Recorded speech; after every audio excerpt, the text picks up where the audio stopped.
avez parlé suffisamment fort pour que tu m'entendes. Ah, merci. Nous avons dit qu'il s'agissait donc d'un roman-conte philosophique, d'une épopée, selon Jacques de Decker. Un texte pour moi qui va explorer les strates multiples d'une population.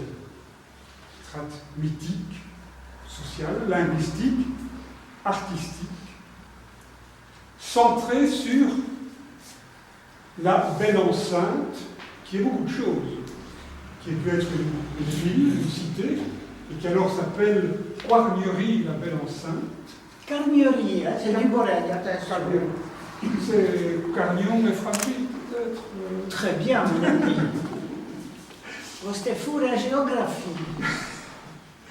Mais qui est aussi une espèce d'image que les protagonistes portent en eux, puisque l'un d'eux et que la belle enceinte pourrait être cette médaille. Mais c'est aussi un concept ésotérique. Tout ça dedans, hein, c'est pour rien. Un d'eux a une médaille. Qui est-ce qui a une médaille? Je ne sais plus, un des deux, Jean-François ou Yann France, un des deux, peu importe. Oh. Enfin, je vais relire. Ouais, ce n'est pas seulement un lieu, c'est beaucoup plus qu'un lieu. C'est quoi la belle enceinte pour toi?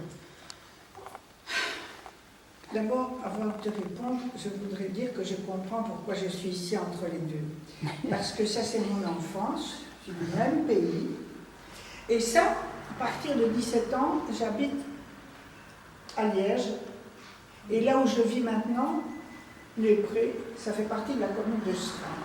Donc je suis, encore une fois, entre deux. Je suis toujours entre deux, entre flamands, mes ancêtres sont à la fois francophones et flamands, à la fois des paysans, des ouvriers mineurs, des professeurs, il y a de tout. Voilà. Je ne sais pas si c'est ta question. Alors, qu'est-ce que la belle enceinte?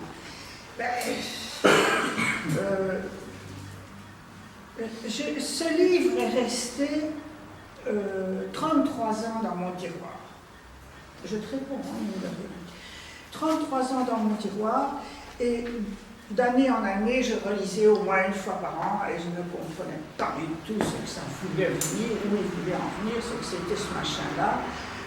Comme j'enseignais à temps plein à l'époque les langues germaniques, j'avais pour moi, le personnage principal était un professeur qui s'appelle Jean-François Del Pasture, donc avec un nom bien picard. Mais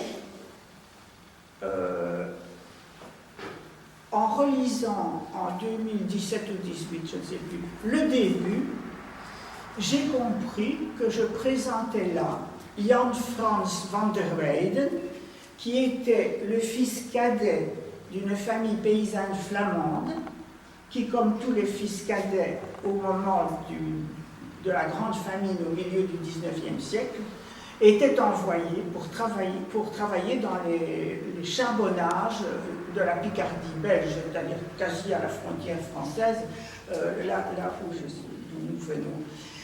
Et donc je me suis dit, alors, il arrive là, il ne comprend pas les gens, il ne reconnaît pas son paysage, et seulement ce qui lui arrive, et puis il descend dans la mine, c'est vraiment l'horreur. Je me dis, mais c'est un réfugié économique, je suis dans l'actualité. Et l'éditeur a sauté dessus, il a dit, ah oui, oh, je prends. Tu peux peut-être lire la première partie. Qu'est-ce qu'il faut lire?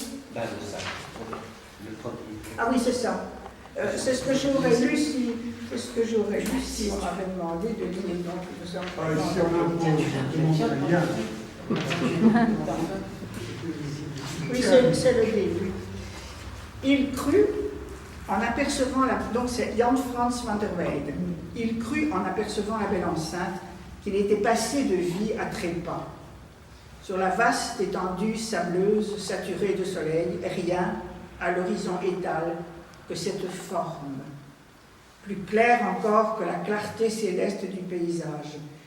Était-ce une ville, une mère, une sœur, une promise? Autant devait être la maladie de la pomme de terre affamait les paysans dont c'était la nourriture principale, et leurs bêtes qui n'avaient plus les épluchures à manger. Dans les familles rurales, c'était généralement le dernier-né des fils qui partait alors chercher fortune plus au sud, là où les mines de charbon promettaient du travail.